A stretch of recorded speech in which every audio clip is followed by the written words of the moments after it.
3000हून अधिकच्या व्यवहारांवर शुल्क लागू होण्याची शक्यता आहे। कोविड संकटानंतर भारतात यूपीआय व्यवहारांमध्ये प्रचंड वाढ झाली असल्याचं देखील दिसतंय।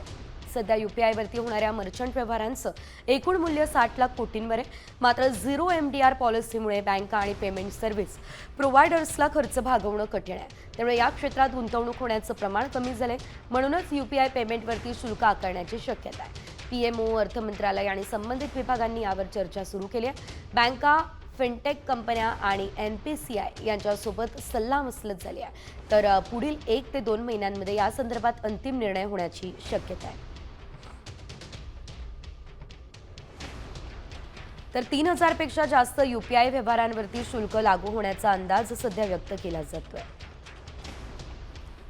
बँकांचा ऑपरेशनल खर्च वाढला, त्यामुळे हा निर्णय घेतला जातोय।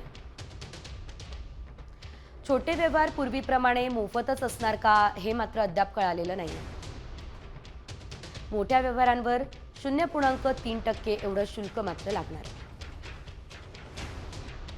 यूपीआय वरील शुल्काबाबत अंतिम निर्णय 1 ते 2 महिन्यांमध्ये अपेक्षित आहे।